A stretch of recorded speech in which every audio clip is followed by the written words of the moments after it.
kilometers, 14 kilometers, just because the school does not have that 5 pupils in the school. So, Mr. Speaker, I support the activity. I support the motion that has been brought up by Mr. Luku, and say this: it is time. Education is the only thing that is going to bring everybody together, equality. But with this system, I doubt whether it is going to do. I thank you, Mr. Speaker. Thank you. The member for Kitui South.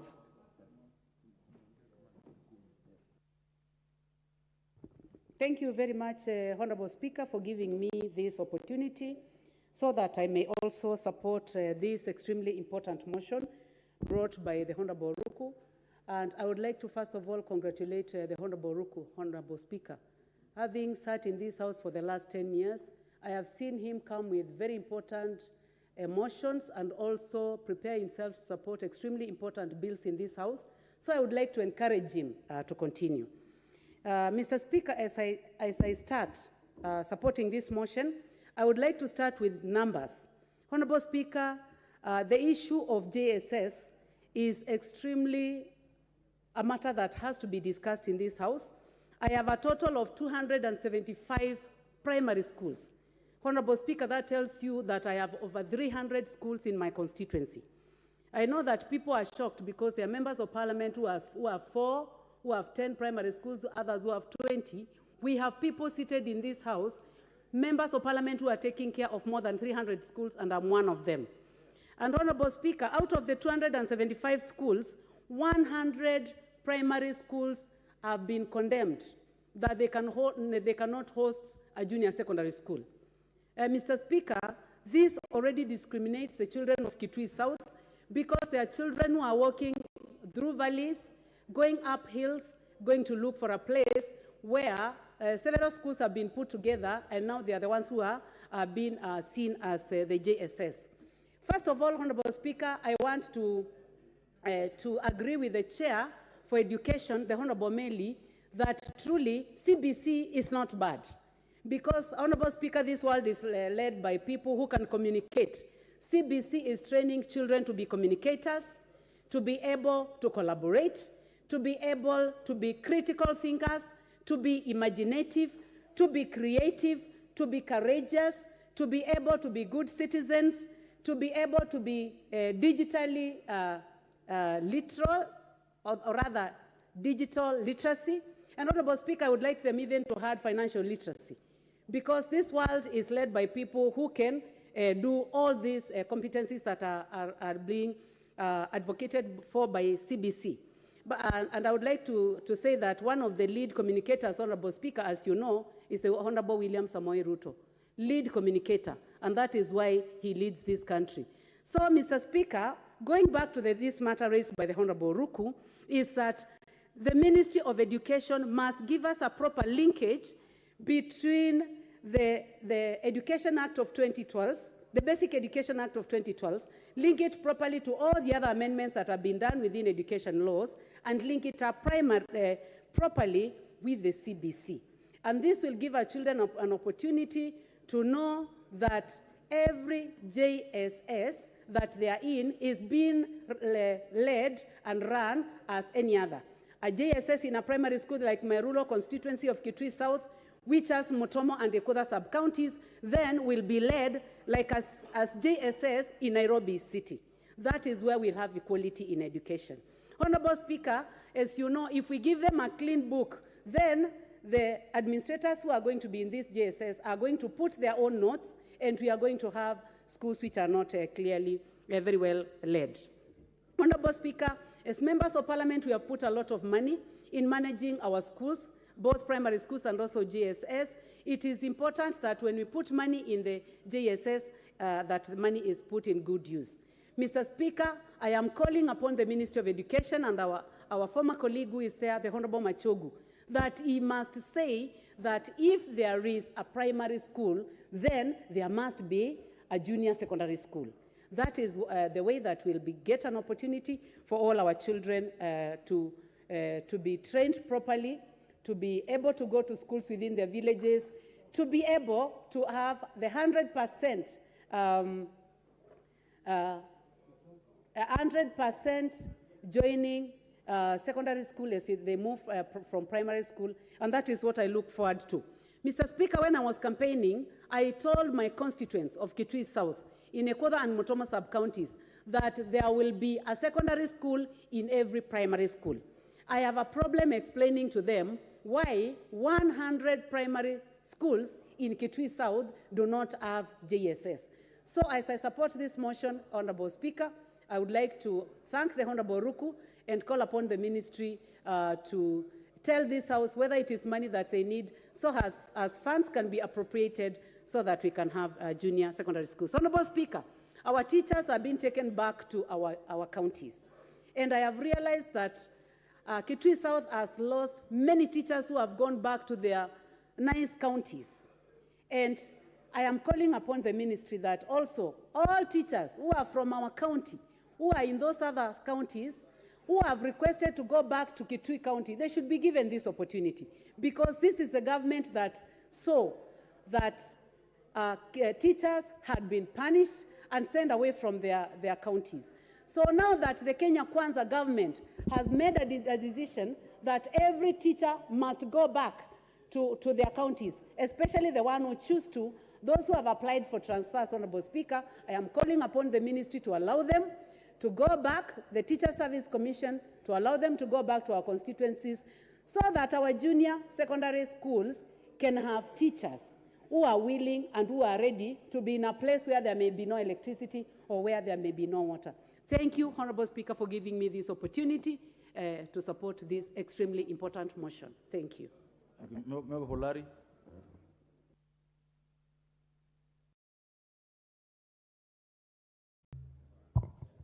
Thank you, Mr. Speaker, for giving me an opportunity to also add up my voice to this very important motion.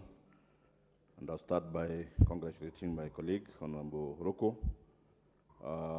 This is something that is being talked about in every other part of this country. And I will start by saying that the CBC system of education is a very good idea, where children will go to school and from as early as 5, 6, 7 years, you are able to start picking out the talent of each and every child and developing the same, because that would make it easier for children as they grow up and become adults to be able to fit in areas where they'll be able to qualify and be able to give quality kind of work to this country. Mr. Speaker, the JSS, the junior secondary schools, was started in a hurry. It was actually rushed because the ministry, or the government for that matter, had started by putting up classes in secondary schools, meaning that they wanted the junior secondary to be domiciled in our secondary schools. They were not able to do that in every other secondary school, meaning that there was actually going to be a gap. Currently, what the current administration did is to put the JSS back into our primary schools, where probably I would say we had more facilities, because as children were moving out, there were classes that were going to be were previously being used by standard 7 and 8, which were going to be empty, and probably that made some sense. But unfortunately, what we have seen in our areas, and this is one of the challenges, is that not all the schools were able to be given the junior secondary schools. In my area, we have schools like Mbawine, Ngesho Primary, Kagwe Primary, and several others, where children are being forced now to walk long distances to go to schools where the junior secondaries have been domiciled. My thinking would be that, as Honorable Roko has put it, that we need to develop a policy on the JSS, or the junior secondary schools for that matter. Most of the schools, you find that they have only 2 teachers. And as my colleagues have said, you'll find that these are teachers who are trained in particular subjects, and not like the primary school teachers who would probably be able to teach several subjects. meaning that the children in JSS are missing out, and as they continue now learning in class 7 and going into class 8, I'm sure the syllabus or the curriculum for that matter is not being properly covered. In my own thinking, Mr. Speaker, if we as a parliament and the government were to sit and come up with a proper policy, I would think of a one-stop shop where we come up with a kind of a complex where we start now with the junior primary schools, the JSS, and the secondary schools in one complex. Because even now, where we have been able to put now the JSS in the primary schools, there are a lot of facilities that are missing. We don't have laboratories, meaning that if they want to do anything practical, they will have to look for the secondary schools where they are. Supposing now where they have the junior secondary school, there is no secondary school nearby. It means that these children are not being able to be taught properly. Mr. Speaker, if we had one complex, it would mean that the facilities that are being used by the senior secondary schools will still be able to be used by the junior secondary schools. And the transition would be easy because the students would be within one particular complex. I also find that the implementation of the JSS on the issue of funding is also a problem to the parents. One, they started by changing the uniforms. Then you find that through CBC, for children to be able to do whatever work they're doing in the classes, there are a lot of aids that are required. They're supposed to buy so many items, and this is becoming a burden to the parents. Mr. Speaker, I would say that as we come up with the policy and the issue of funding, one, there is the issue of the capitation. Within the capitation, the government should ensure that there is money for every child to be able to cater for all the aids, as they have been doing before, where they're providing through capitation money for buying textbooks and all that. Then they should also provide money where whatever aid is required in the learning, is money provided by the government. The issue of the teachers, we have said we have only 2 teachers, where the students are not being taught all the subjects. As much as we have seen, there are adverts now that they're going to employ more teachers. As Honorable Nikal was said, we have put the cart before the horse. That means we started something that we were not ready for. And Mr. Speaker, as I come to a conclusion, because of the lack of facilities in our schools, because our parents are not able to afford the kind of money that is required to buy the various aids that are required in the schools, I would say that we, as Honorable Rocco is suggesting, we come up with a proper policy on the provision of teachers and the aids and whatever else is required, and also the issue of funding in our JSS is something that needs to be put within the Education Act so that we do not have issues of children being unable to learn properly in our schools. Thank you, Mr. Speaker. Member for Nambale.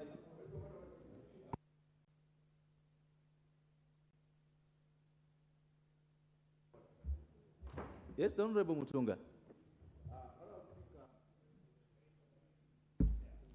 Thank you, Honorable Speaker. Honorable Speaker, this is a motion that everyone has an interest in. And I believe everyone would like to express themselves and to be seen to express themselves by their constituents. Honorable Speaker, if we let everyone speak for 10 minutes, we will not go half of this House. And since we regulate our own timings, I would like to propose that we regulate our timing to 3 minutes, not 5. 3 minutes. Thank you, Honorable so that people can just give us the impact points on our speaker. Yes. Thank you. Honorable Mutunga, I would have wished so too. In fact, 2 members have approached me about it here. And Honorable Mutunga, who has been in Parliament now second time, should know the rules. Yeah. That even me, I would wish that members, and we've done this sometimes before, members, that where there's a motion that has so much interest, and you didn't move a motion to reduce time at the beginning, it is upon you, if you wish, to speak for 3-4 minutes. So I would wish going forward, as I leave, that members speaking should speak for 3-4 minutes to enable other members to speak. Otherwise, we failed at the beginning to regulate time, so you cannot stop a member from speaking for 10 minutes. That's how it works. So in future, I think it's good for us to know that it's a motion, and even the move of the motion can always advise that this will have so much interest, then we can relate time. I'm already taking so much of your time. Honorable Member for Nampale, go ahead.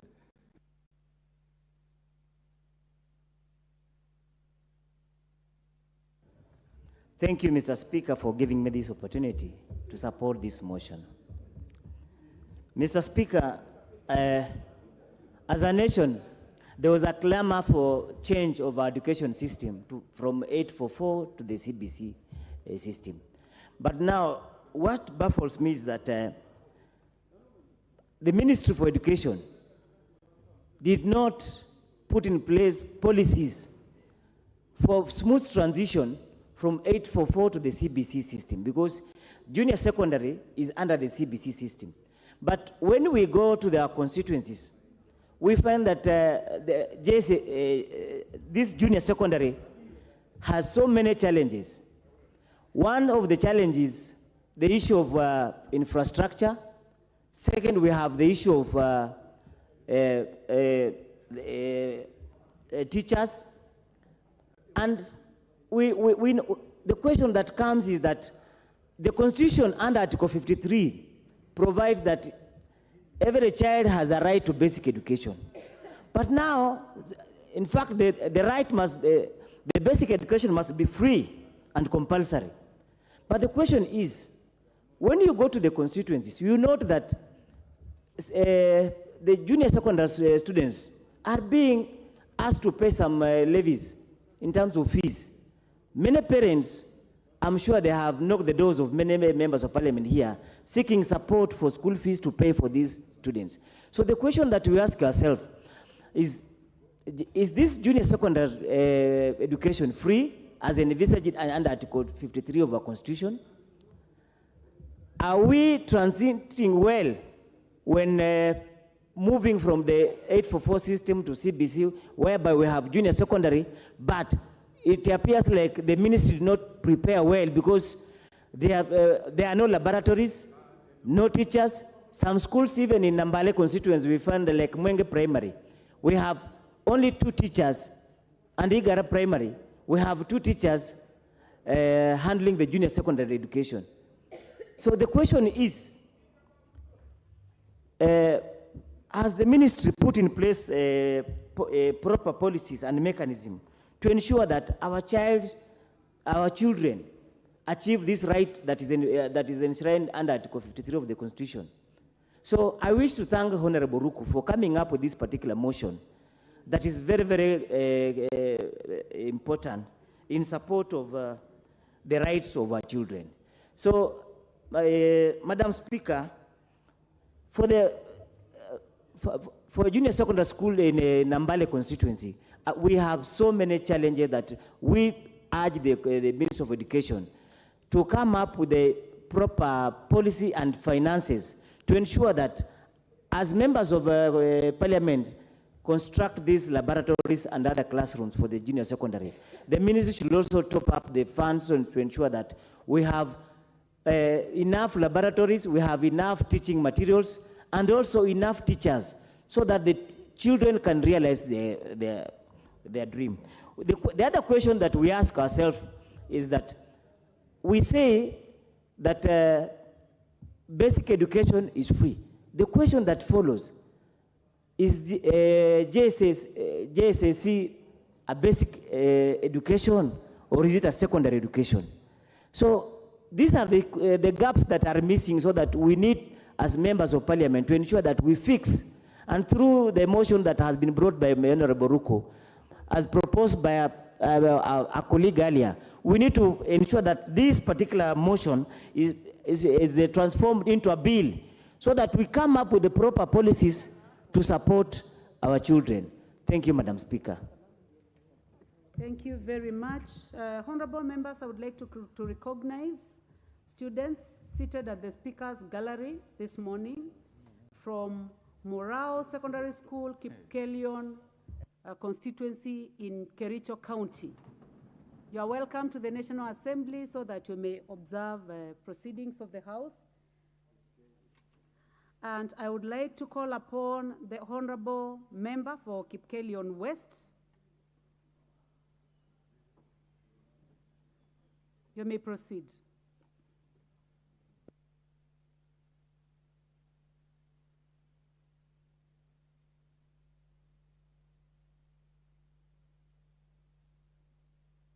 Please give the member for Kipkelion West the mic. Thank you, Madam Speaker. And before to begin with, let me use this opportunity to welcome the students from my constituency who are visiting on a tour of Nairobi and Parliament to learn, Madam Speaker, about what happens in this House, because they are the leaders of tomorrow. And Mr. Speaker, the subject matter of today is about the CBC. And Madam Speaker, I wish to support motion by the Honorable Member from Mbeere North, Honorable Ruku, that, Madam Speaker, these junior secondary schools were a good idea. Madam Speaker, the intention of the people who formulated this competency-based curriculum was to allow learners to train in their areas of expertise. Madam Speaker, we went to a school in the 844 system where you do CRE even if you are good at sciences, and you are forced to do every other subject, even which you don't seem to pick, Madam Speaker. And therefore, this competency-based curriculum is a modern curriculum to prepare this country for the future in the Vision 2030 and to achieve progress into a modern and changing world. And Madam Speaker, I want to begin by supporting what all members have spoken before have said. This thing was rushed.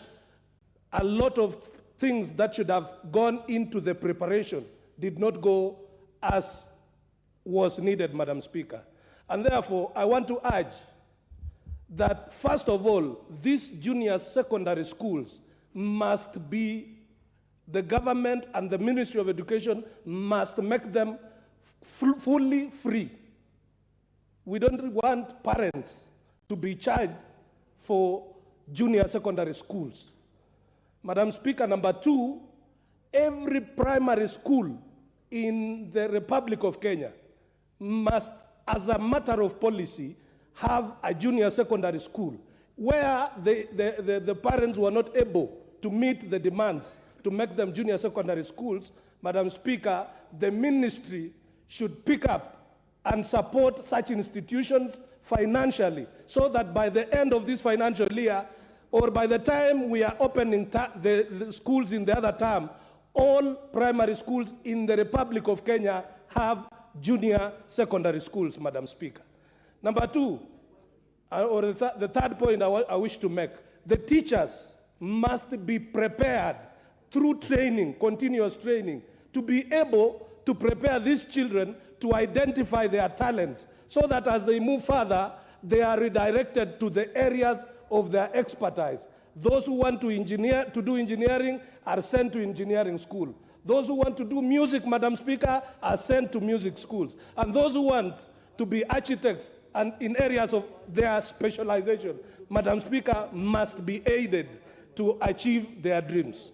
And another thing, Madam Speaker, when the Kenya Kwanza government took office, it was a campaign promise that teachers who had been delocalized, Madam Speaker, and who wish to go back to their home counties and constituencies, were, after the administration was set up, be allowed to go back to where they want to go and teach. Madam Speaker, we have a lot of teachers still pending requests with the TSC to go back to their home counties and their home constituencies. The Minister for Education must direct the TSC, Madam Speaker, to immediately finalize the complete transfer of everyone who has requested to go back to their home constituencies and to help the children of their home constituencies, even in this competency-based curriculum, Madam Speaker. Madam Speaker, the other issues are the issues of facilities and the teachers. Even as the TSC advertises the 20,000 teachers, it is still a drop in the ocean. And Madam Speaker, we don't know what we are going to do with the current cohort that is already in JSC, because they are not prepared at all to meet the demands of this changing world and the demands of choosing a career going forward. So, Madam Speaker, I wish to thank the Honorable Roko for bringing this motion, and Madam Speaker, to say that this one must be translated into action and acted upon immediately. Thank you, Madam Speaker.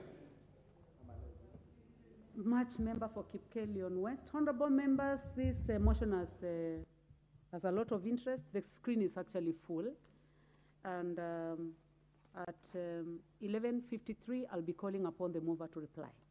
And you know that we cannot change the number of minutes that you speak at this moment. It was not done at the beginning of the motion. So you may choose to speak for less minutes, then it means that within the remaining time, more of you are going to speak. So I'll give then an opportunity to my left, and that will go to the member for Lugari.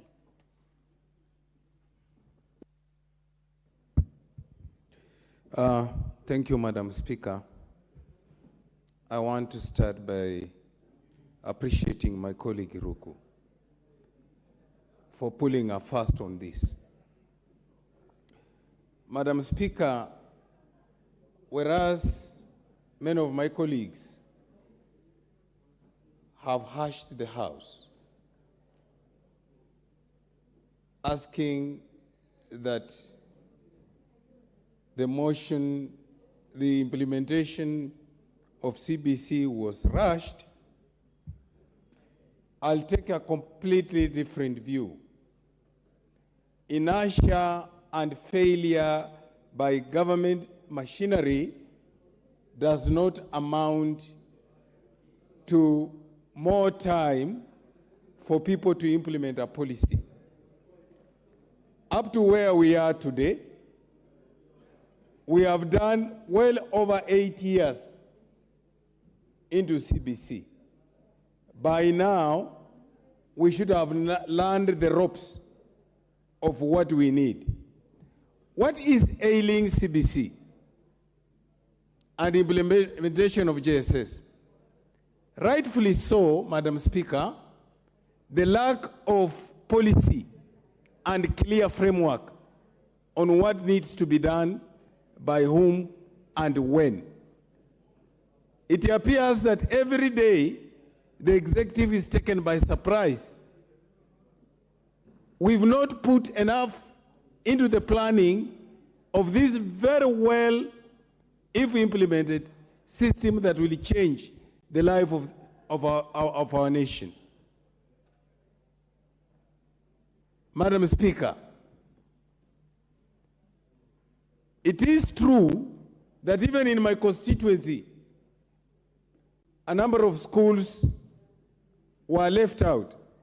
And when I looked at the tool that was being used, it was a very subjective tool. It actually depended on the people who visited the school. And eventually, almost all my schools have been put back. What was shocking to me, a school that has even up to class 8, they will not approve it to have JSS simply because they think the amount of land is not enough. And it has up to class 8. So I asked, what does a JSS classroom require? If I've been having up to class 8 and you cannot allow the same school to run a JSS class. Madam Speaker, my proposal is basic, that all primary schools must have JSS. Madam Speaker, for many years in this country, we have lived a lie. And if we are not careful to correct the mistakes of the past, education is going to be only for the rich. And I see an opportunity, Madam Speaker, in the JSS, an opportunity that will equalize all of us into having the same kind of education. Why do I say this? The decision to host junior secondary in primary is one step towards equalization. Madam Speaker, we know that in this country, because of categorization of schools, some schools have been given, actually oversupplied by resources. Some schools receive millions of shillings in support, while others that require get nothing. Some schools in this country, because of categorization, they have oversupply of teachers. Whereas some schools are understaffed. Some don't even have TSC teachers, and yet they are registered schools. Madam Speaker, having every primary school have JSS is one way of creating equity by not having special schools, national schools, extra-county schools, sub-county schools, and county schools. Madam Speaker, one of the major issues in this country about planning of education is the people at the Treasury developing a model of funding without talking to the stakeholders, without talking to educationists. I'm proposing that as we go forward with Honorable Rugu's motion, we must include a funding model that takes into consideration the views of the stakeholders of education. Why am I saying this? Madam Speaker, you are aware that no primary school has a laboratory. You are aware that in this country we have made a decision that we are going to have a resource center at that level. Madam Speaker, the only tested model in providing infrastructure for school that works is the one that has been done by NGCDF. The Ministry of Education, through this policy, must have a working model with NGCDF so that it gives NGCDF a conditional grant to develop resource centers. Madam Speaker, 35,000 classrooms of JSS, they have averagely one teacher each.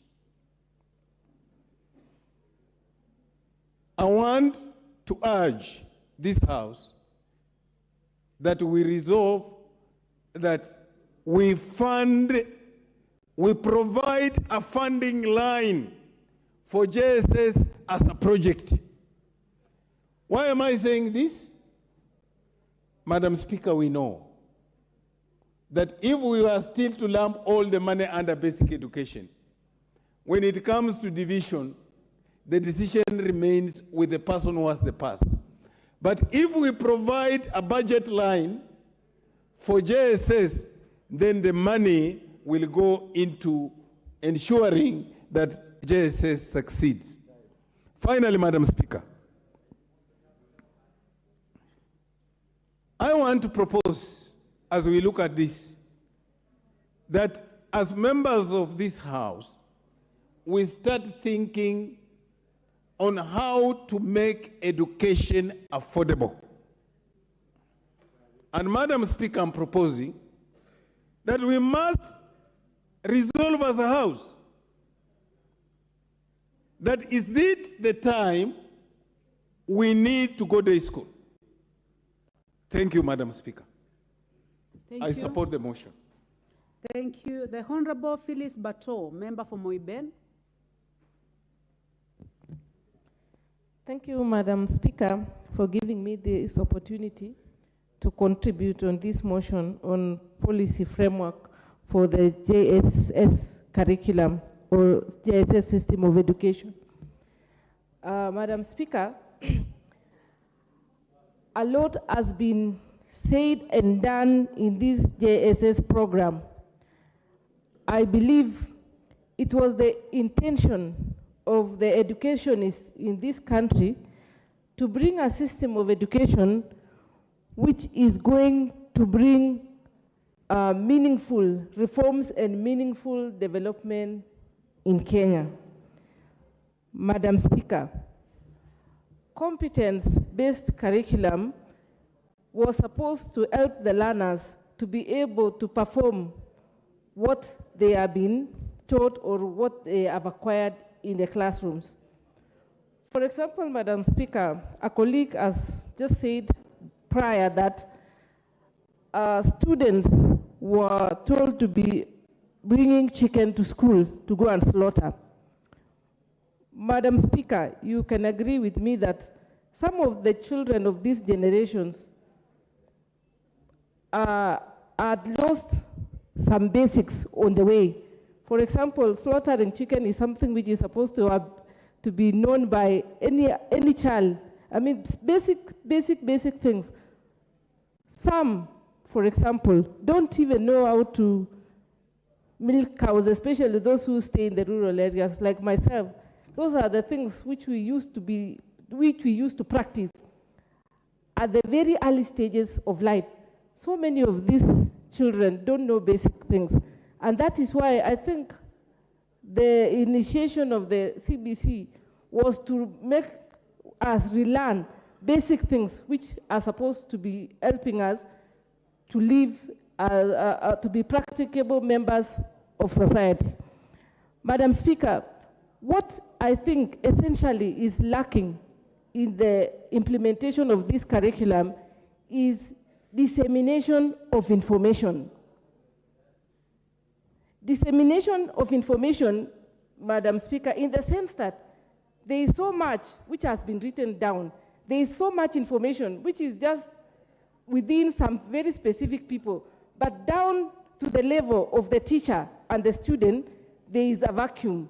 So what should be streamlined is how the information is transmitted from the ministry, from the TSC, from the schools to the parent and to the child.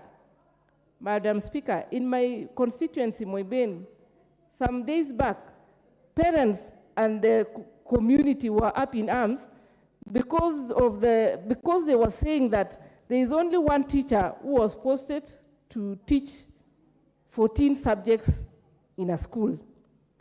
When essentially, this teacher who is posted to that school to teach the JSS class is supposed to be like a coordinator, and the head teacher to reassign the other teachers who are domiciled in the school, the other subjects to teach in the same class. It was not that this teacher who was sent was going to sit there and teach up to 14 subjects, chemistry, physical science, arts, language, and etc. Because, Madam Speaker, we have the best trained teachers in Kenya. Our system of education is one of the best here in Kenya, Africa, and internationally. That is why the students who we send out of Kenya to go and study, for example, for postgraduate or even undergraduate, they are normally rated to be the best, and they don't drop out of school. Not like other countries where, from Africa, when they send their students to some universities abroad, they are subjected to examinations, other forms of exam, to determine whether they qualify to proceed with their studies or not. But fortunately, in Kenya, we have the best. So what should happen is that as much as our colleague is talking about the policy, I think there is so much here and there. What we need is issues to be streamlined so that the curriculum is very clear how it is going to be implemented all the way. The funding, currently from the budget which we've just passed, you realize that the education sector is getting the bulk of the share in as far as the money which was distributed is concerned. So how I wish this money which is going into the education sector be utilized to do the right thing, and it should be distributed equally. Right now, for example, in my constituency, the capitation for the JSS has been sent, but you will find that there are some schools who have not received the funding. For example, a school, GK Makeresa Primary, they have not received any money. The students are in school. So equitable or equity in education, where do we get equity? If this money is released in piecemeals and to other students, others first, others later, that is when equality or equity is lost from the beginning. And that is how other students, other areas start getting marginalized. We normally say education is an equalizer. And if it is an equalizer, there should be equity from the beginning to the end. How I wish even the ministry, the money which the ministry normally uses to develop infrastructure in schools, why can't they take the entire amount of this money to NGCDF, where the implementation will be done fairly? Because that is where equity will be felt. Otherwise, if we have the ministry deciding where the money to be taken by who, or who makes the most noise, or decide who is a friend to a friend of who, it becomes problematic. How I wish we could take all this amount to NGCDF and proper development is going to be felt. Just like now, what the work the office of the NGCDF has done in our schools in Kenya. If you go to every school, you will see a classroom, a building, a dormitory by NGCDF. That shows that it is a success story. Why can't we follow the same and put more money so that the infrastructure in the schools can develop, and that way we are not going to have issues of inequality. Another issue is this business of putting hierarchies in schools. We have extra county, national. We should do away with such and have Kenyan schools where, whichever they are, whether they are in Mandera, whether there is wherever, we should have Kenyan schools, uniformity, so that if it is Alliance, it is Alliance Secondary School.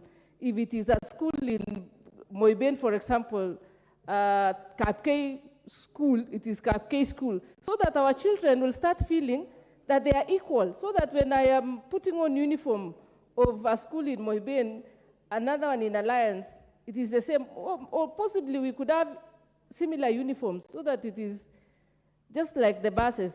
All the buses are yellow, all our uniforms should be the same. The only difference between a student should be the admission number or the index number. That is when we will start thinking about uniformity. So what we should be doing is that we should be supporting this system of education and putting more resources and seeing where things are not working. Otherwise, destroying it or saying it will not be a success, it is like throwing away the baby and the bathwater. But what we should be looking at is seeing, streamlining it and making it a success story.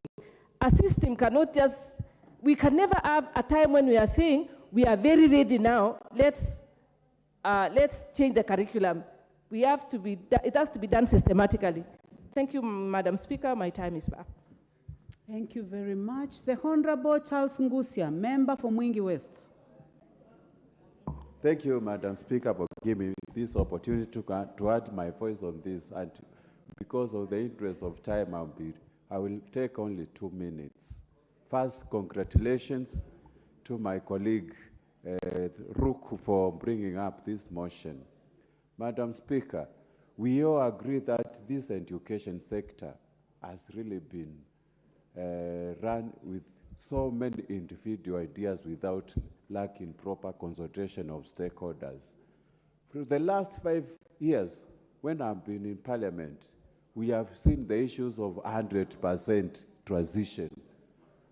There's delocalization, then CBC, then JSS. All these issues taking place in just shortest time possible. And Madam Speaker, we all agree that the right idea can actually be a wrong idea if it is not done at the right time, Madam Speaker. I am here to support this motion, and how I wish the honorable member was elected 10 years ago, actually to come up with this proper policy.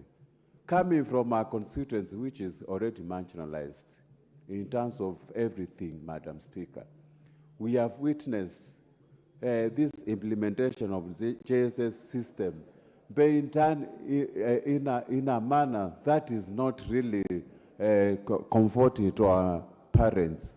If you look at the number of schools which have been selected to have this JSS, we leave so many without considering the distance our pupils and students are traveling from one school to another. And I am thinking this issue of JSS needs to be actually revised and have it domiciled in all primary schools so that we can shorten the distance our students are facing. Madam Speaker, most of the schools in our country, not even in my constituency alone, lacks proper infrastructure to implement this thing. Some of the schools even don't have laboratories. Some of the schools don't even have adequate teachers. Even the teachers we recruited recently, they have not really been trained to perform this curriculum-based thing, Madam Speaker. I am calling upon, again, we go back to the drawing board, the way honorable members suggested, to come up with the proper structured policy to implement this issue. And I could have actually spoken more time, taken more time, but due to the interest of time, Madam Speaker, let me support and urge the honorable member actually to move further and make sure these issues is proposed and are properly implemented by education sector. Thank you, Madam Speaker. Thank you very much. The last opportunity on this motion will be the member for Mhaya, the Honorable Omboko Milemba.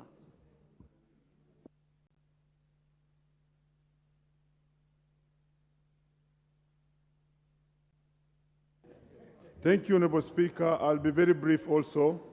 One, let me begin by congratulating the teachers of Kenya who are toiling with the CBC and junior secondary school with no facilities, and kind of nobody now remembers them and imagines that everything happening in the schools is because of them, while the truth is that there's no money going to schools, and therefore they are unable to get the equipment that they need to use to teach the children of this country. And the real matter lies with the fact that all we need in our schools is funding. The teachers have no problem. In fact, many speakers are speaking about how many chicken are being sent to school, but they forget that sometimes they also invite cow dung to be taken along by the students to schools. Number one, Honorable Speaker, the education system must change with time. And indeed, the system we had for A-level cannot be the one that is working today. The system of 844 has outlived its time because it's a factory manufacturing many students who cannot get employment, and it's theoretical.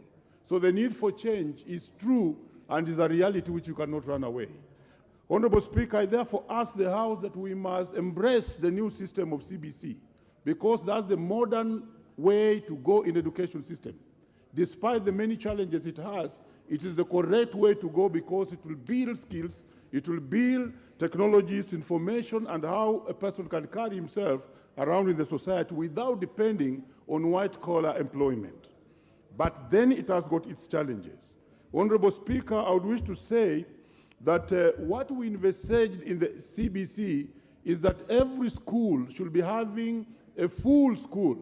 What you are calling basic education must begin from ECD to primary to junior secondary and even what we are calling secondary. That will be a standard school, Honorable Speaker, that should be equal in the whole country.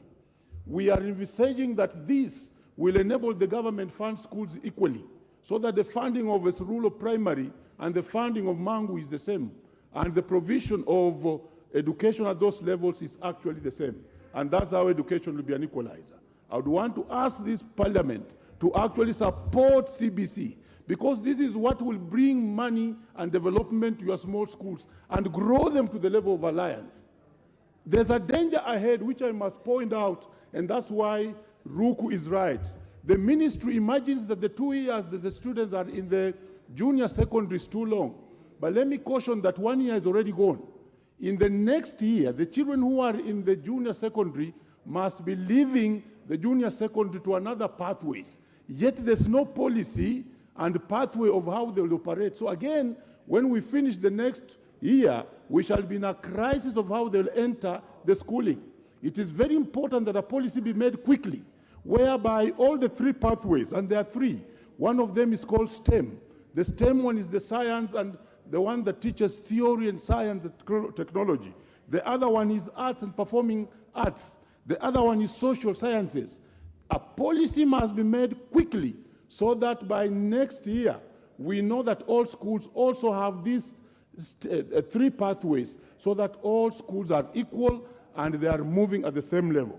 Honorable Speaker, as I finish, we must start thinking extraordinary. Remove this kasumba we have in ourselves of boarding schools. The boarding schools must quickly die, and we have standard schools that are equal for every area, every student, and every region. Thank you, Honorable Speaker, for giving me this chance. Thank you very much, Honorable Omboko. Honorable members, you know this is a house of rules, and one of the rules concerns time. So now I call upon the mover to reply. For the honorable members who have expressed interest, several of you, we are going to rely on the magnanimity of the mover. Honorable Ruku. Thank you, Madam Speaker. I request Madam Speaker to donate a few minutes, each member 1 minute. I donate 1 minute to Honorable Kasungu, Honorable Sroya, Honorable Emesa, Teso South, Honorable Ndeko, Honorable Victor Mandazi, Honorable Double N, Honorable John Makari, Honorable Daniel Wangwa of Wabuye, and we have only 10 minutes. And Honorable Bensunda, 1 minute each. Then, Madam Speaker, I remain with 2 minutes. Thank you. Thank you very much. I would like to follow the order. I will start with the Honorable Ameso.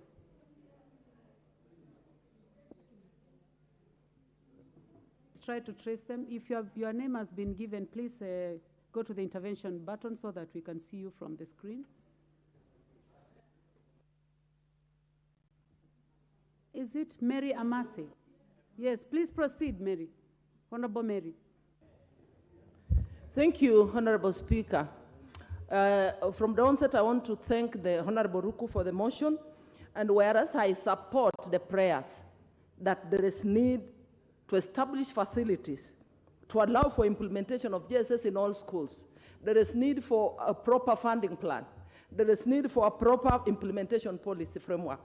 But allow me to draw the attention of the members to the aspect of quality. As we stand today, we are losing a generation, honorable members, especially in the public schools where GSS is being implemented. Members have already alluded to the fact that only 1 teacher was posted. And I think it was even ill-advised to post secondary school trained teachers to teach GSS. Because quoting the words that have been sent to by one of the teachers, they are saying, they are being subjected to a very difficult situation, having forced to teach subjects that you are not professionally trained for. It is frustrating, it is belittling, it is demoralizing, just to mention the list. So if the teacher is demotivated, it is 1 teacher teaching all the subjects. What is the quality? So what I want to propose, that the ministry must first assess the progress of Honorable Kazungu, 1 minute.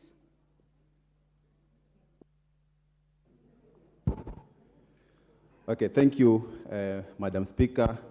I also wish to add my voice to this motion. First, by saying from the onset that I support this motion, and also take this opportunity to thank the mover of this motion, Honorable Ruku, for bringing a very timely motion into this House. And again, I want to thank the GSS teachers in this country for working very hard under very extraneous conditions, because you can imagine, Madam Speaker, teaching 14 subjects per teacher. It is very difficult, but they have really tried their best. Madam Speaker, GSS was a very good program, but it was rushed, or we can say it was hurriedly implemented. As a result, we have students who have wasted 1 year, because since it started up to now, we are almost doing 1 year, but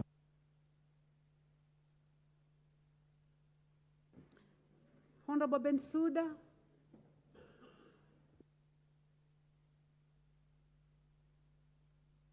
Honorable Bensouda, we would like you to be on record, so please wait for the microphone. Thank you, Madam Speaker, for the good guidance. I want to talk about something which I'm grounded in. First of all, I support the motion which has been brought by the Honorable Member on the amendments which are supposed to be done. First of all, I want to say that competency-based curriculum was a very good concept, excellent concept, was not timely implemented for this country. Too much rush without consideration of the basic needs and requirements, and without doing thorough need analysis to know the status of this country in terms of education. I want to say that even the 844 system that we had was equally a system that was grounded to specialization. There was agriculture. I think I was amongst the first. The Honorable, sorry, your time is over. The Honorable Double N from Embu County. Yes.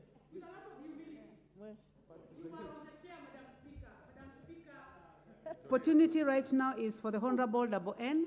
Thank you, Honorable Speaker, for giving me this opportunity to support the motion by my MP, Honorable Roku. I wish to state that the CBC curriculum is not bad, and it was not bad, but the manner in which it was implemented was in a hurry, and people are not given an opportunity to ventilate on it. I wish that there was enough public participation from the parents and the teachers, so that during the implementation period, it would have been a smooth ride. Honorable Speaker, as I sit down, I want to say that the junior secondary education and the students, they are half-baked. If you talk to them, they'll tell you that they didn't know nothing. The teachers don't know anything. The Honorable Deco.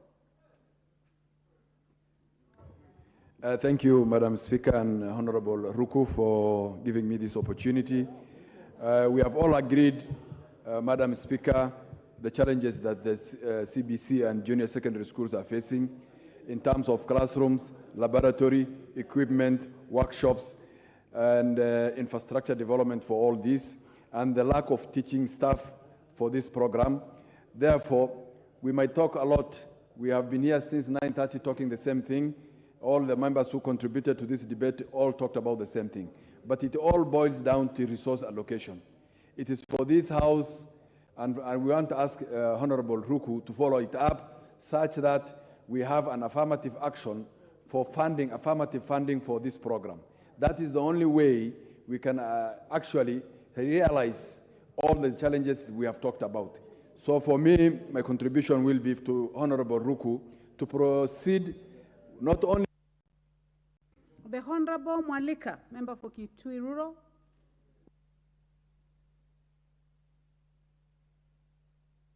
Honorable Johanna Ngeno. The Honorable Lengurus.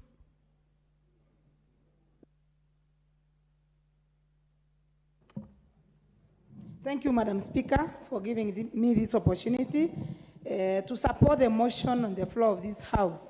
Madam Speaker, as has been said by majority of the members, that this program, the CBC program, has been one of the best programs for this country, for the education of this country, though it has come up with so many challenges, the infrastructure, the distance from the schools, lack of classrooms, lack of laboratories, not enough teachers, and the ministry has a lot to do in order to ensure that we give the best to our children. I would like to request the Ministry of Education to consider the infrastructure and funding these schools that are offering this kind of the CBC program for our children to get the benefit of it. I'll also request the Ministry of Education that the teachers, majority of the teachers who have been teaching in Samburu County have been transferred back to their counties. And those from Samburu who are still working. The Honorable John Makali.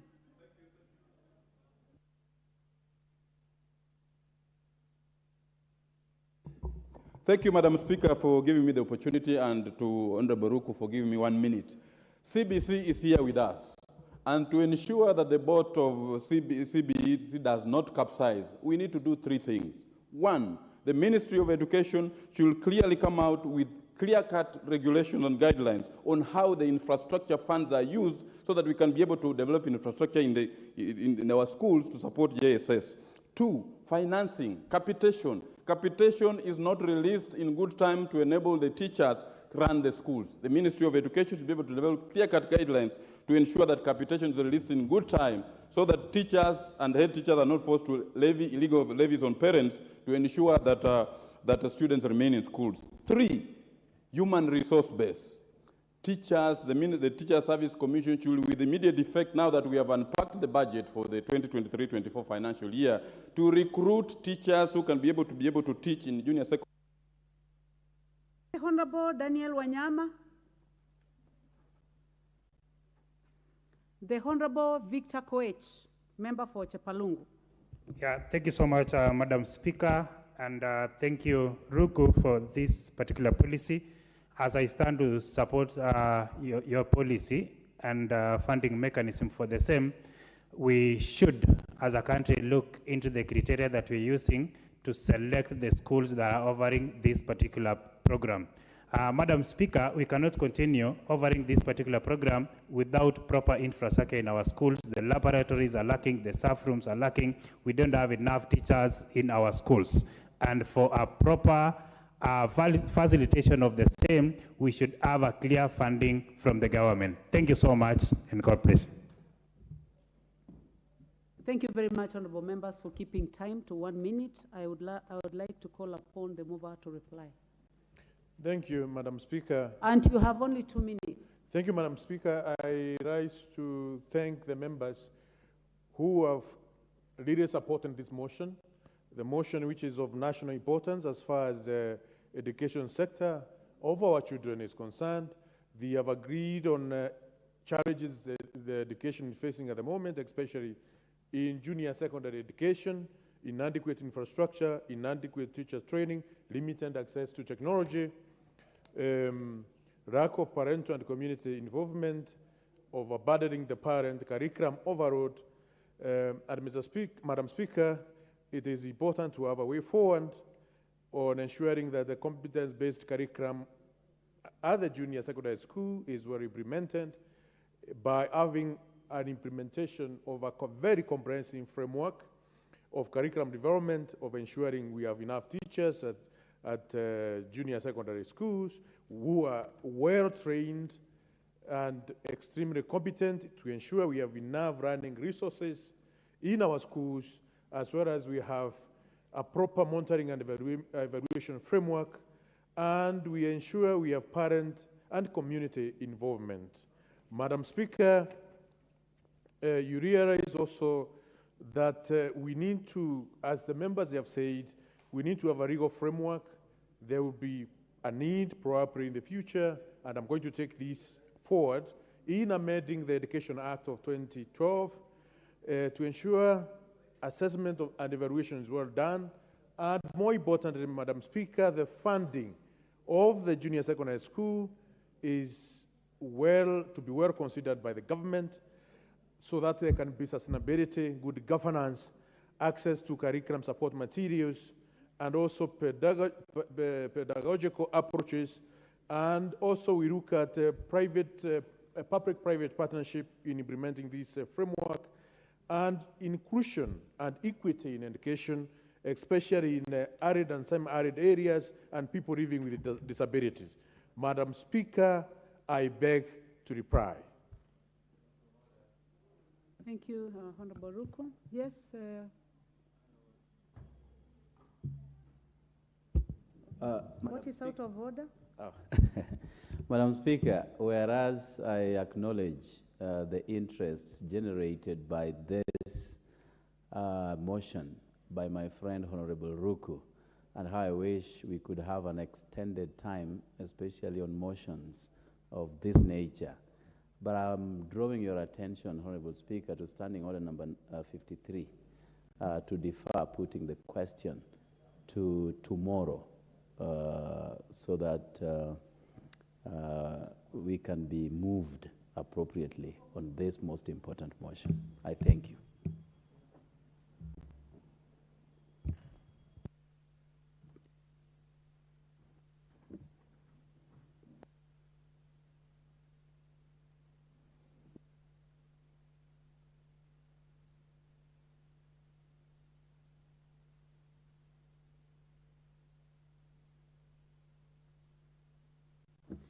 Well, honorable members, I direct that the question to be deferred to another sitting, as it will be scheduled by the House Business Committee. Next order.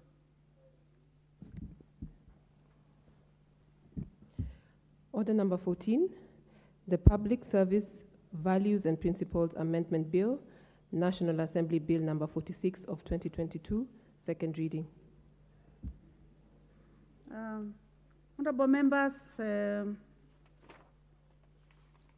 member who is supposed to put that motion is absent, so the motion is deferred.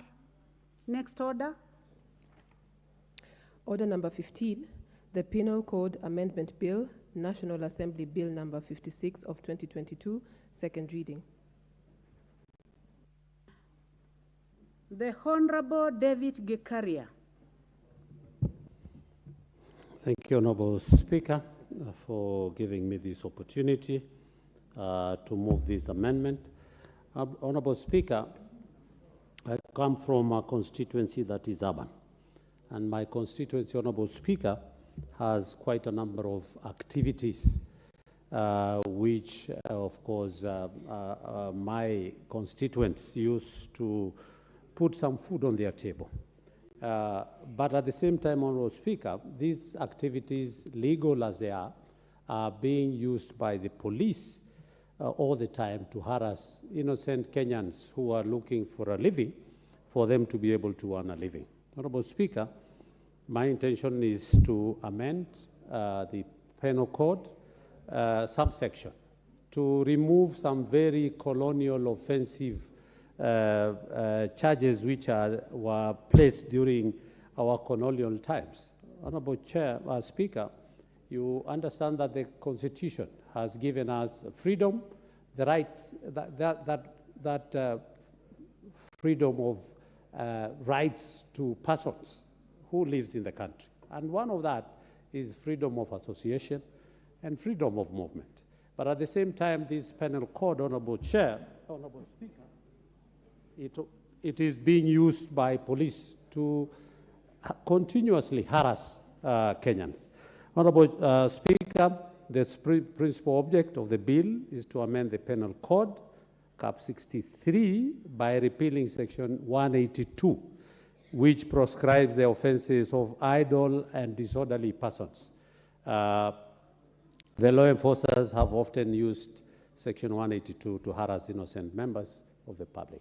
Honorable Speaker, offenses like loitering. Loitering, when I look at the dictionary in the Oxford, it is that you're just moving around without a purpose. Honorable Speaker, there is a right under our Constitution for every Kenyan has a right of movement.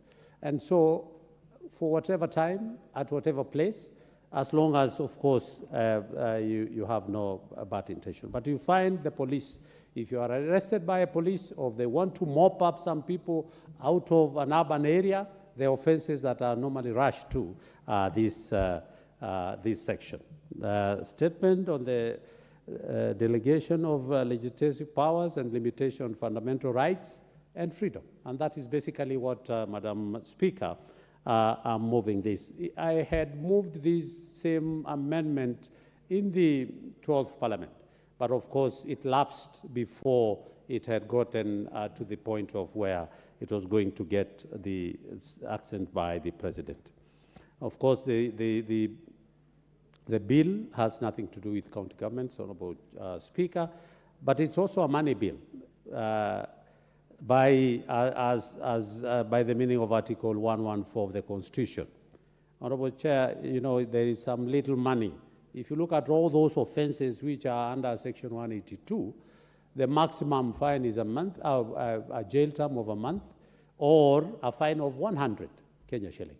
But Honourable Speaker, you find if I am arrested and the police have no charge against me and they put loitering and I go before a judge, we are surprised that some of these judges have gone to an extent of even fining, giving a fine of up to between 5,000 to 10,000. Yet the law stipulates very clearly how much is the maximum cash penalty that a person is supposed to be charged. From the report before, because I went before the Justice and Legal Affairs Committee, it is that when I presented my amendment, it attracted 9 memorandums from the public and different stakeholders, some of whom are the judiciary, the human rights, IPOA, the National Police Service, the Attorney General, LSK, Urai Trust, and so many others. And to be honest, Honourable Speaker, if you look at the submissions, other than the National Police Service, all the others did support. And the National Police Service are supporting this because they know what they do. It is for purposes only meant for harassing innocent Kenyans, for purposes of one of the issues that they normally use all the time, Honourable Speaker, is that I have so many matatu terminals. And then because of toting, they call it toting, that if you're advertising for a particular transportation circle or company within the stage, just like what other people do using, you know, those big microphones and other advertisement modes, my people are arrested and they're taken to court for toting. And yet, he's doing nothing other than say, this vehicle is headed to Nairobi. Please board this vehicle instead of the other. So these are some of the issues that, Honourable Speaker, that I moved this amendment to be able to address particularly to address the unconstitutionality of these offences in the penal code, Honourable Speaker. So I don't want to dwell so much on this, but I just want to say that, yes, the police have been using this to harass the public and infringe on the fundamental human rights and freedom. Honourable Speaker, I like what a few of, particularly the judiciary and one of the stakeholders put. And he said that petty offenses, instead of arresting, what we need to do as a country is to try and address the root cause of poverty and other forms of marginalization rather than criminalizing activities that are caused by poverty and marginalization. Honourable Speaker, the proposal seeks that these petty offenses, and of course they are just in line with people trying to earn a living out of what they are doing. So I beg, Honourable Speaker, that as we look at this amendment, I ask my colleagues to look at it seriously, that it's an unconstitutional, first of all, but at the same time, it is affecting that very important fundamental human rights and freedom of Kenyans who are just out there trying to earn a living. So without much ado, Honorable Speaker, it's a small amendment that I seek my colleagues to support me so that it doesn't not only happen in my constituency as an urban place, it happens almost everywhere where and I remember when I once was a mayor in one of the cities in this country, and most of the time when we didn't have money, we would use this to collect money. And we would say, go and bring as many as you can. It doesn't matter. Even if I'm going to arrest you as a member of parliament, you're passing, utaenda kujitetea kwa judge. So we used to mop up to collect money. Honorable Speaker, I think that was bad manners, which I regret. And I think it's time for us to stop that kind of behavior. Any person using these provisions of the law to try and harass innocent Kenyans who are just out there trying to earn a living. A young person trying to go and earn a living in a matatu and is charged for toting. And he has uniform, he has a badge from that circle, but the police will not hear that, and the judge will not hear that. And it is unfortunate that we keep on trying to get. I once took a lawyer to defend one, and when the judge pronounced the 5,000, when the lawyer stood up to proclaim that Honorable the Vicarian, offense, yes. In your moving, you seem to be making many confessions. Yes, those are some of the issues that used to happen when I was a bad boy, but I've since changed. These days, I'm always in my three-piece suit. If you go home, you'll never find me anymore in shorts and slippers. It is also age has caught up with me, and I was a little bit worried yesterday when there was a motion about a nominee of SRC, and she was kicked out because of age. And I was wondering, Atan, you're headed there. So don't castigate old people. I'm almost now headed to 60, and now if I'll come here for a job and I'm told I'm too old, I cannot be able to get that a job just because of my age. But of course, your colleague, Honorable Speaker Kaluma, in the Speaker's panel, did say also, I think Section 24 of the same Constitution gives the maximum retirement age. So it is true, I was a bad person, but now I've really changed, and I thank God for giving me that time to be able to see the light before I was caught up in that bad manners. Thank you, Honorable Speaker, and I ask my colleague, a young man, Honorable Lotte from Kacheliba, to second. Member for Kacheliba. Thank you, Speaker, and thank you, Honorable Gikaria, for pushing for this. Honorable Speaker, the Constitution of Kenya is the supreme law in this country. It supersedes everything, Honorable Speaker. And I think if you have ever been arrested by the police know much more of the penal code than anything that is in our Constitution. And I want to take us to section number 21 of our Constitution, Honorable Speaker, because this is what needs to be the supreme law that needs to be looked at before we even look at anything else. This section 182 of the Penal Code has actually been misused several times, Honorable Speaker, by the police. And I think many people are actually driven to poverty because of the enactment or misenactment of this section 182 of the Penal Code. Madam Speaker, I think about the very person that is struggling in this society, and the president of this country has said he wants to elevate the livelihoods of the mamambogas and the boda and the matatu people.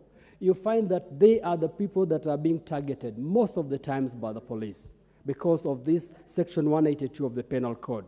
And when I look through the Constitution, Madam Speaker, I actually look at this section number 21. I will want to read this bit of the Constitution a little bit so that we can enlighten us about what the Constitution say about the Bill of Rights. In this section, Madam Speaker, section 21, or Article 21 of our Constitution number 1, says the following, and I want us to to look at it, so that as we seek to remove this 182 of the Penal Code, we are guided. It says that it is the fundamental duty of the state and every state organ to observe, respect, protect, promote, and fulfill the rights and the fundamental freedoms in the Bill of Rights. It is the fundamental duty of the state and its organs. If you look at 21.3, it says all state organs and all public officers have the duty to address the needs of vulnerable groups within society, including women, older members of the society, persons with disability, children, youth, members of the minority, and the marginalized. These are the very same people that are being targeted by the police through this penal code, section number 182. And if we want to improve the livelihoods of these people that is enshrined in our constitution, we need to remove this part of the penal code that is being misused. Madam Speaker, if you look at the Kachaliba constituency where I come from, many people that have left issues of banditry, many people that never went to school have actually gone into border business. Many people have actually gone into the businesses of doing livestock trading. But the police are driving these people back to banditry because they are actually arrested on very petty matter. They are told the borders are making noise. They are told they are disorderly. They don't have a parking space. They are told that the livestock that they are driving are actually probably suspected property of stolen property. Yet, these are people that are trying to get a living and also contribute to the tax of this country. This section of the penal code that the police think so much about is being misused, Madam Speaker. And I ask this House to consider removing this completely. Because again, when the police arrest these people, while as the penal code suggests a penalty of 100 shillings, the police will also impose penalties of 5,000, 20,000 to the people that have nothing, Madam Speaker. And they are adding salt into injury by taking this country to the dungeons. This is the place that is being misused by our police, and this is what I'm supporting the chair, that we need to remove this completely because this is a misuse and it's against our constitution, Madam Speaker. With this, I support. Thank you. Thank you very much, Honorable Lote. Honorable members, I now propose the question that the Penal Code Amendment Bill, National Assembly Bill number 56 of 2022 be read a second time. Honorable members, I see several people on the screen that are out of the House, so I request that if you intend to speak on this motion, please go to the intervention, click the intervention button. Honorable Ibrahim Sanei, member for Wajir North. Thank you, Madam Speaker, for giving me the opportunity. Actually, the penal code is a product, a very old product of the colonial regime. And if you look, if you have a thorough discernment of what it entails, you will realize that it is still a colonial outcome.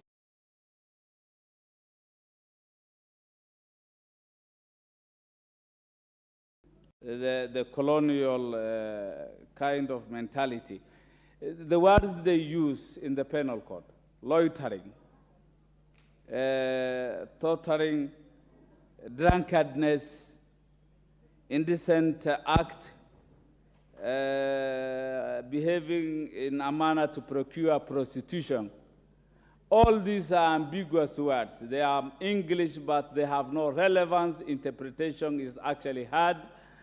And this gives judges the latitude to give discretion, wide discretion in their own judgments.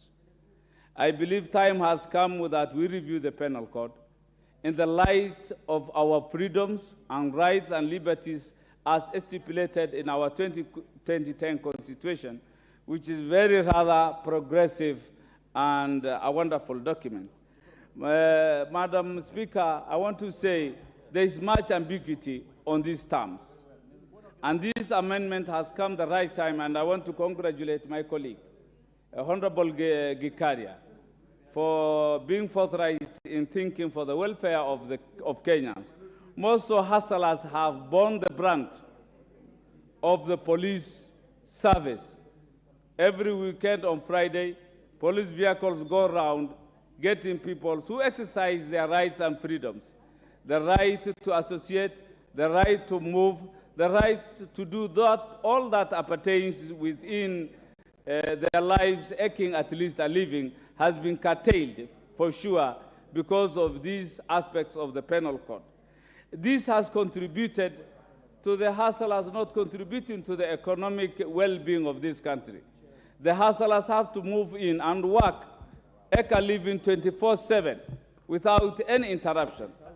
Unless one is a thug, unless one is an armed robber, any Kenyan is free to move 24/7. We are looking forward to a 24/7 economy without any restriction. Nobody can impose restriction to any Kenyan in as far as their movements and the work they do, so long as it is within the framework of our law. Madam Speaker, this kind of penalties in our penal code has contributed to the backlog that is being faced by the judiciary. It has contributed to the congestion in our prison service, our correctional services. You know, people just being put behind bars over the weekend, some with trumped-up charges. This is uncalled for. It is draconian, unacceptable. And I think, actually, it is a belated amendment. It's a belated amendment. It should have come a long time ago. And it's not only limited to this aspect as suggested by my colleague, Honorable Kigaria. We need to do much into the penal code. Much into the penal. I don't know why they should talk of prostitution. In law, prostitution is not illegal.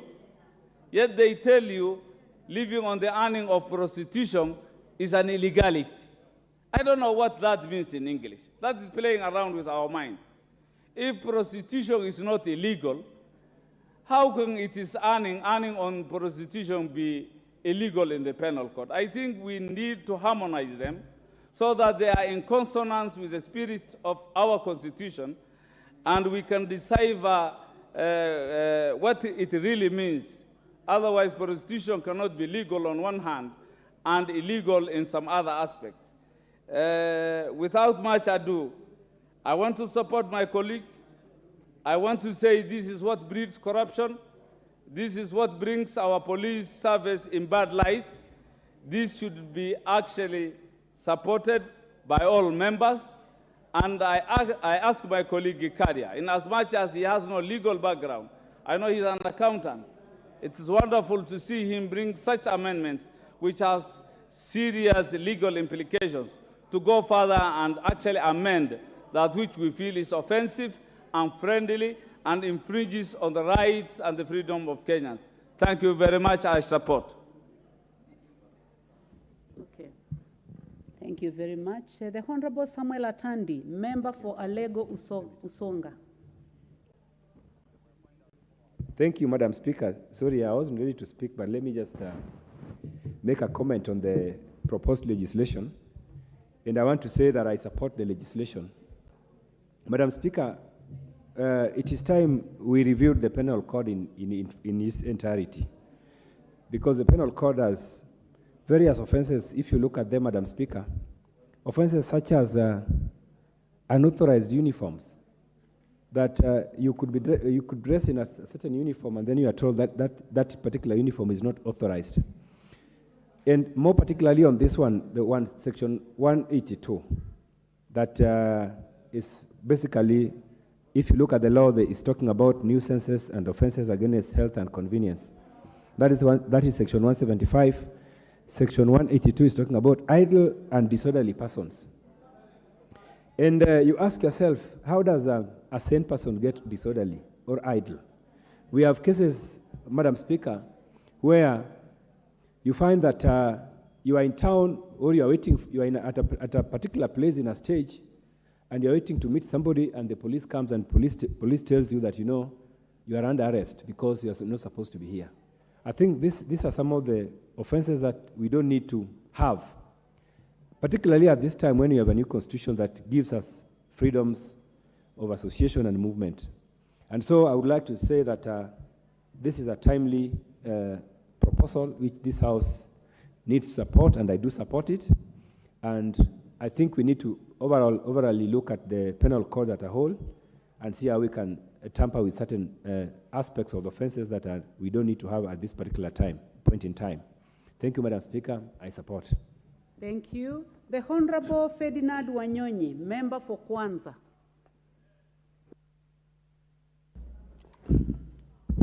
Thank you, Madam Speaker.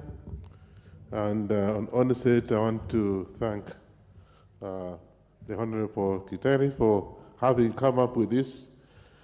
Because, Madam Speaker, I think this is an issue that actually should be scrutinized thoroughly, because what happens that people, or rather the policemen who are idle out there, we're talking about the police forces, they idle out there and they are looking for bribes.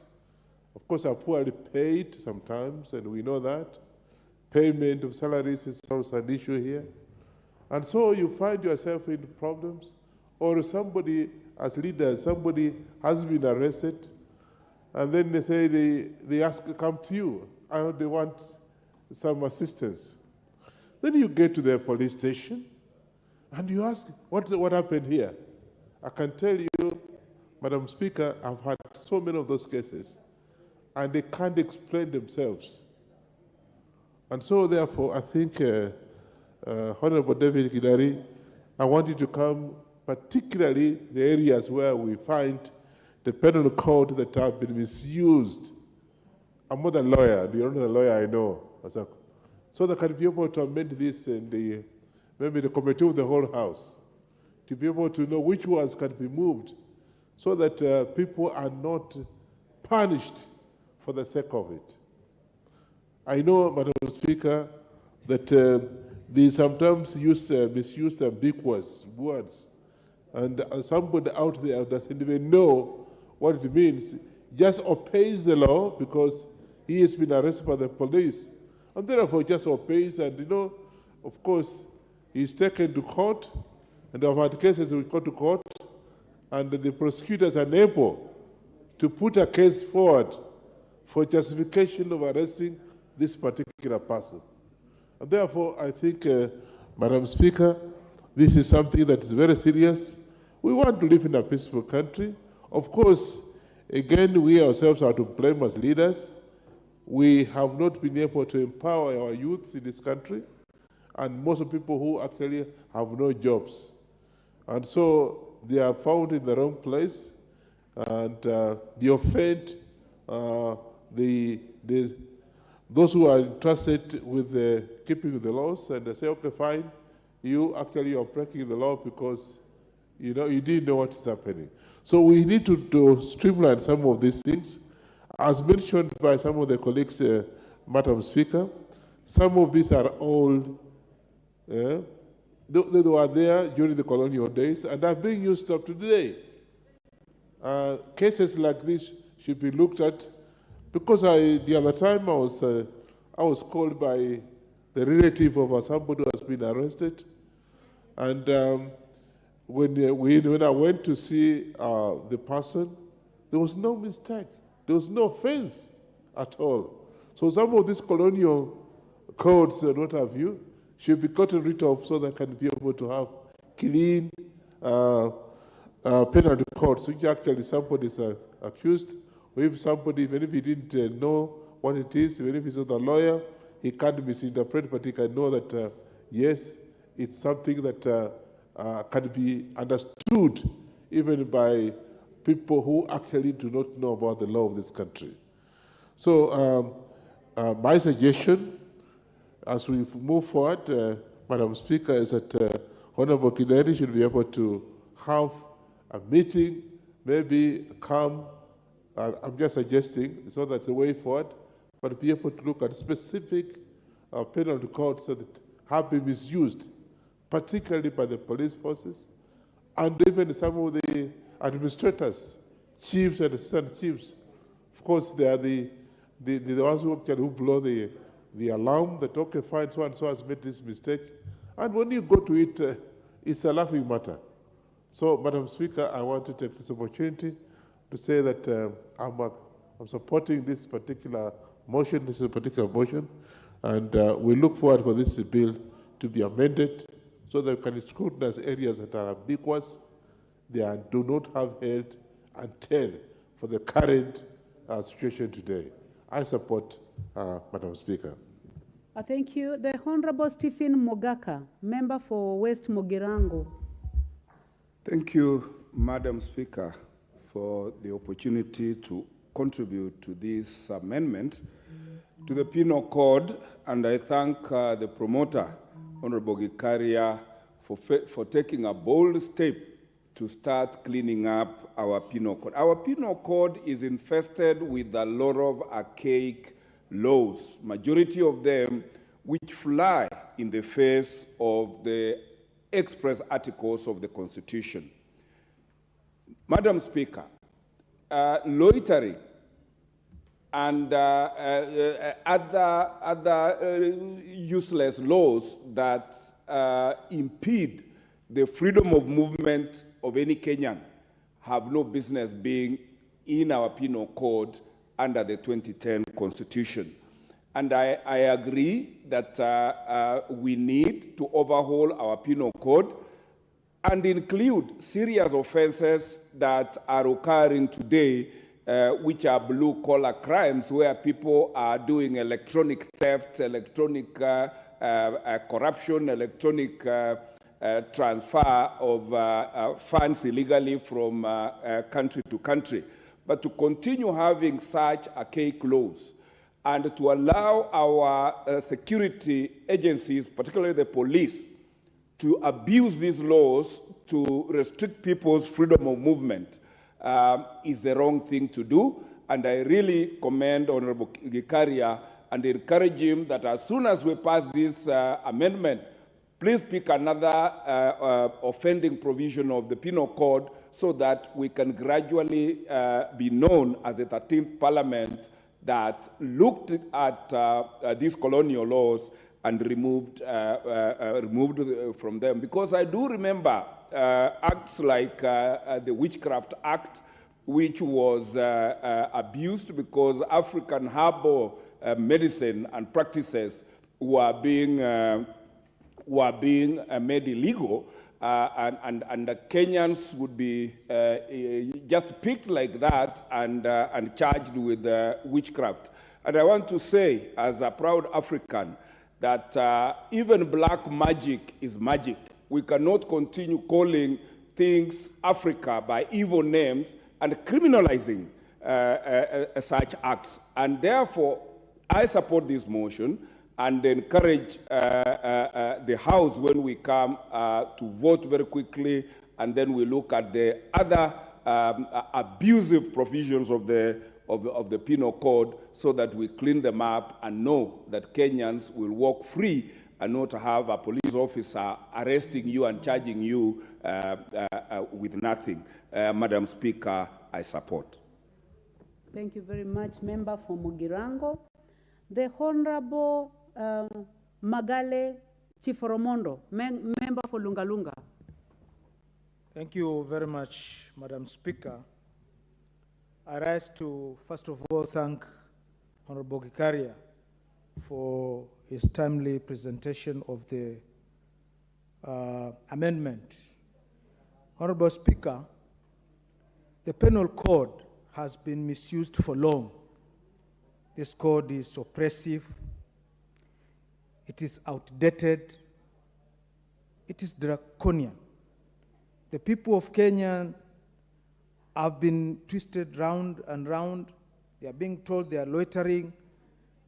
It is as if walking in Kenya at your own time is a crime, going by the Penal Code. It is disturbing to see Kenyans are being terrorized by the so-called police and even our courts, just being mounted on with very, very simple issues, and now that their time are being wasted, or is being wasted, being taken to court, taken round and round, and at the end of it all, they are being fined just for nothing. I don't think it's right if somebody is found in the streets and he is considered to be a criminal without any reason. I want to cite very live examples from where I come from, Lunga Lunga constituency, for example.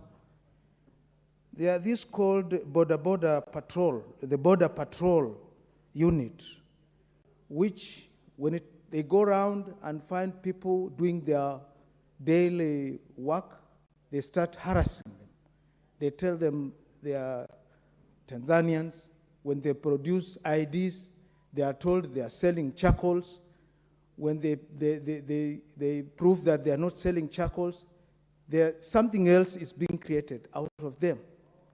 And I think this amendment has come at the right time so that we free our people out of these so-called law enforcers and the courts.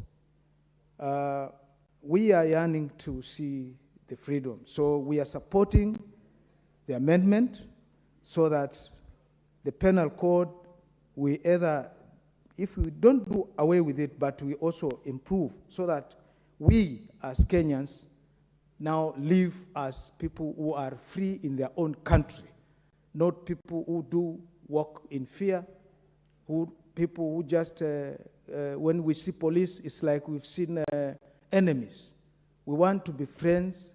We want to work with the police, yes. But then all this will be through the approval of this amendment through this House. So, Honorable Speaker, I support this amendment. Thank you very much. Thank you very much. The Honorable Timothy Wanyonyi, member for Westlands. Thank you, Madam Speaker, for giving me an opportunity also to contribute this. Madam Speaker, I'm a lawyer, and in our statutes, there's so many archaic laws that were passed by the colonial just to suit their own interests. Madam Speaker, you remember even during the COVID-19, the law that was used for the president to declare curfews, it was a very, very old law that was passed, I think, in 1929 or something like that, that had to use to impose curfews in the country. There are many other things. There's something called vagabonds, whereby you find that somebody who just found in town, if you don't have any money in your pocket and you're just loitering around, you can be arrested. There's something called loitering with intent. I don't know how they used to know that somebody who is walking around town, he has got some intention to do something that is not right. So I think this amendment is quite timely, and I think we just need to clean up those in the penal code and some other statutes that are still in existence, but they have been overtaken by time, so that we come up with laws that does not abuse the rights of our people. And many times we've seen, like I represent the urban constituency. Madam Speaker, you find, if you go to industrial area, you find people there arrested for crimes that does not even exist. So you find they are there, they are rotting away. They cannot even pay those small fines. And this is just creating injustice. And we just need to find out how do we even decongest our prisons by removing some of these laws. Some of those things can even be dealt with at communal work. People can be given communal work and go home instead of going put in the prison. So this is a good amendment, and Madam Speaker, we need to support it and then find a way of even now looking more in our statutes to remove these archaic laws that are used to frustrate people and molest people. Madam Speaker, was once when I was in South Africa and I went to Soweto. And when you're in Soweto, the apartheid regime, when they were removing soil from the mines, they had to go and put a heap of soil just to prevent people that they cannot even look at the city. Looking at the city was even criminal. So you can imagine in your own country, and you are even being prevented that you cannot go to. You cannot go to Johannesburg from Soweto because they imagine that black people are criminals by nature. You are born a criminal. So anywhere you appear, Madam Speaker, you are a suspect.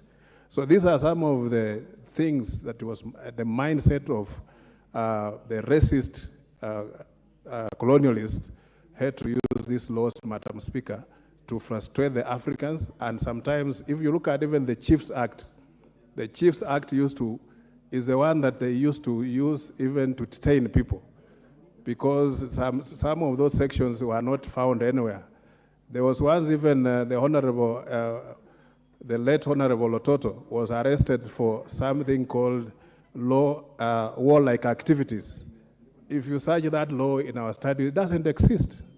But he was arrested and detained for that, and he was the only person who has ever been detained for that kind of crime, Madam Speaker. So it is something that we must do and look at how we can clean up our statutes. Thank you, Madam Speaker, for giving me, and I want to also thank Honorable Kikaria for bringing this amendment, and we need to do even more so that we clean up our statutes. Thank you, Madam Speaker. Thank you very much, Member for Westlands.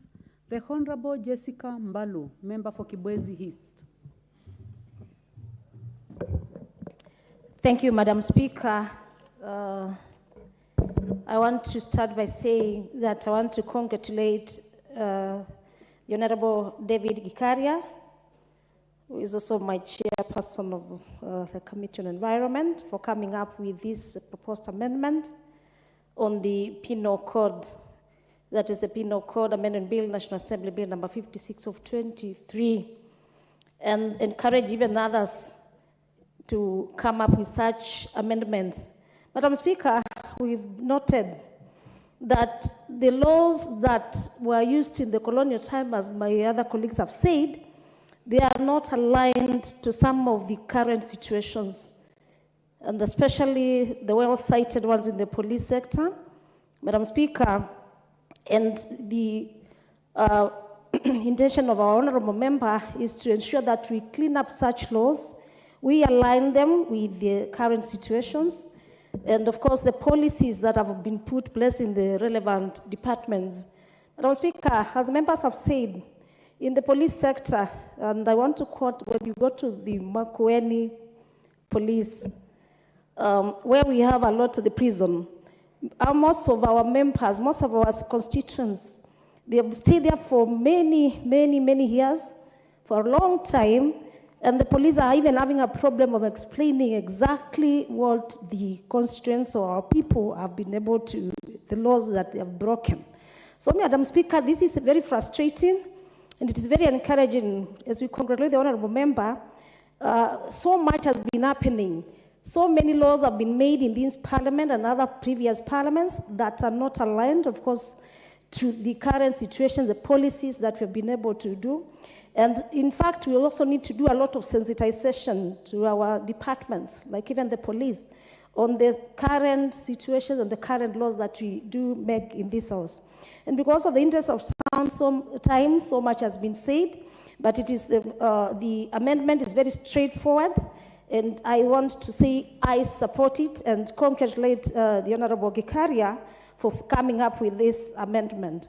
I thank you, Madam Speaker. Thank you very much, Honorable Jessica Mbalu. The Honorable Bidu Tumbi, Member for Isiolo South. Out of the House. The Honorable Edith Nyenze, Member for Kitui West.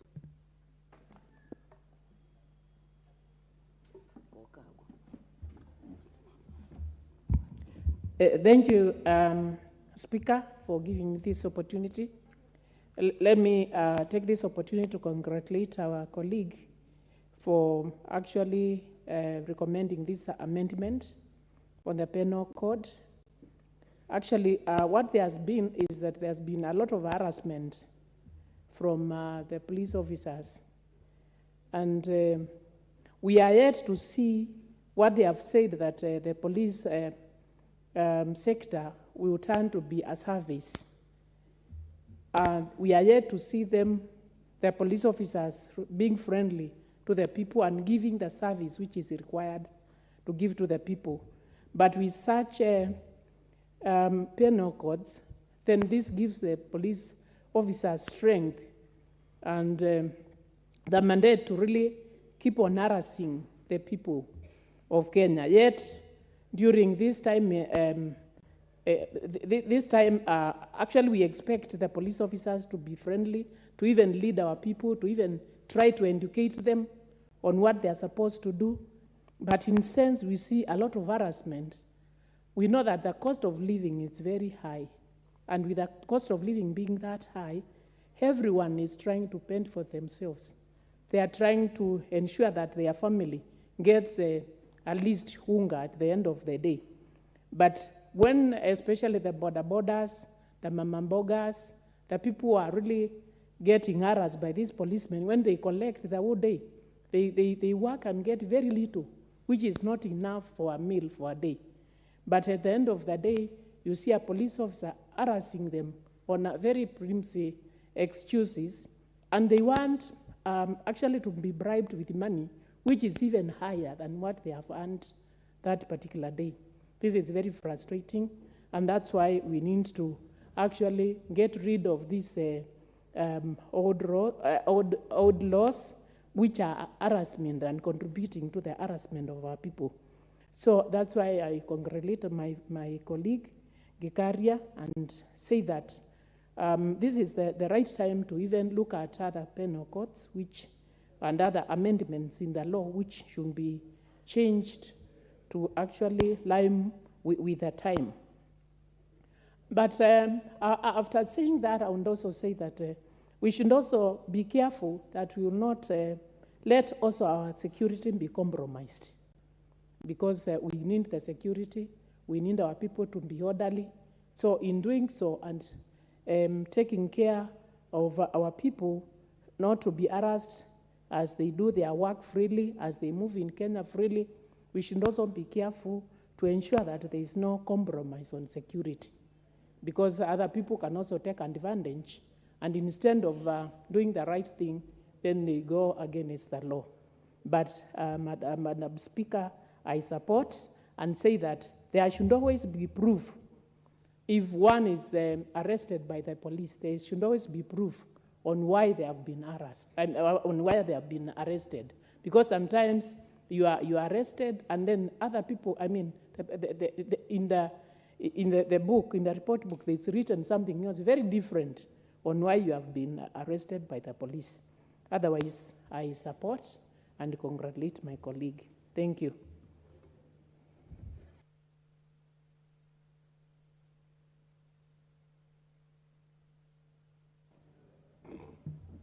What is out of order, Honorable Ferdinand Wanyonyi?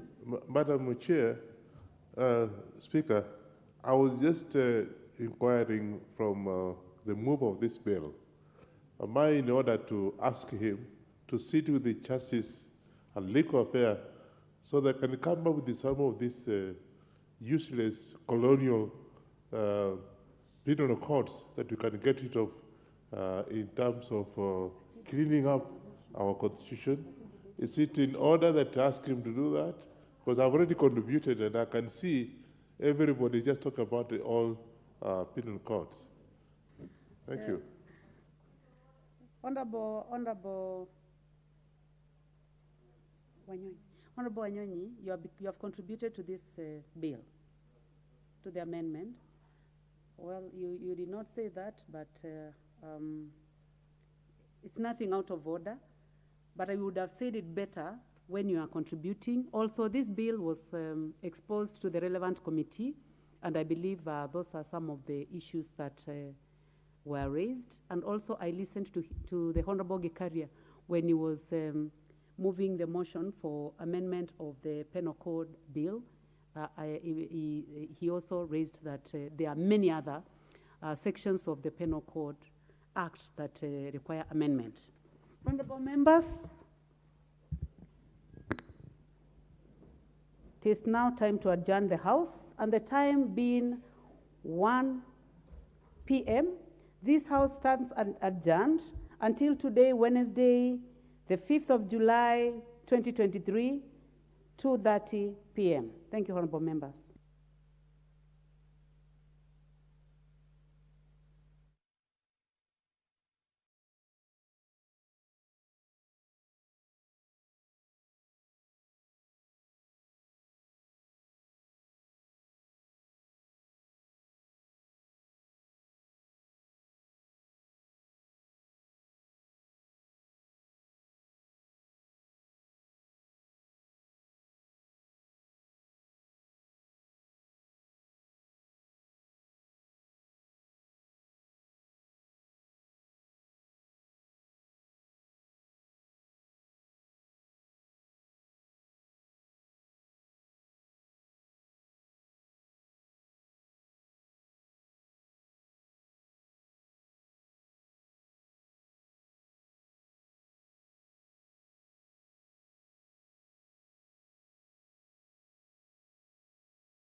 Acne-prone skin? Marks? Stop. Try new Garnier Charcoal Serum with 4% AHA, BHA and charcoal. The first black serum with no residue. Clinically proven to reduce pimples and acne marks. New Garnier AHA, BHA Charcoal Serum. Approved by dermatologists by Garnier Naturally.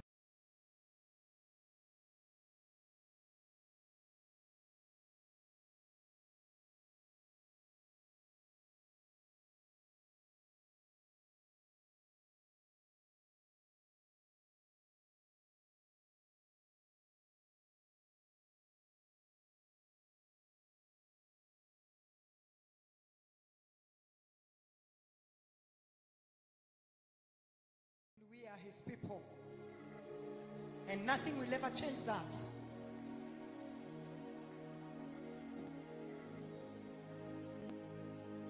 Look at him. He's your father. He's your creator. It doesn't matter what you have done, just go before him. He says, if we confess our sins, he's faithful and just to forgive us. So don't you let anything hinder you. Don't you let any situation block you. Don't you let anything that you have done silence you from speaking to your Father. He says he's our God. According to Exodus 27:45, he says he's the one who brought the Israelites from Egypt to Canaan so that he can do it. And today, the Lord is here. He's our God and he's here. He's our maker and he's here. He's our creator and he's here.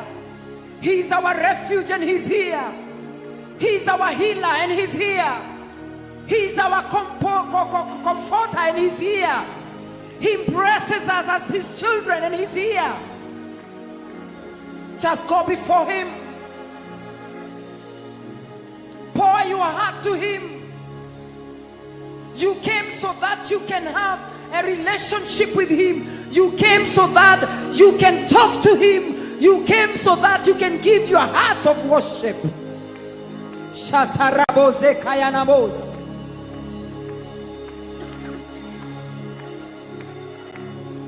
As I'm saying, go before the Lord.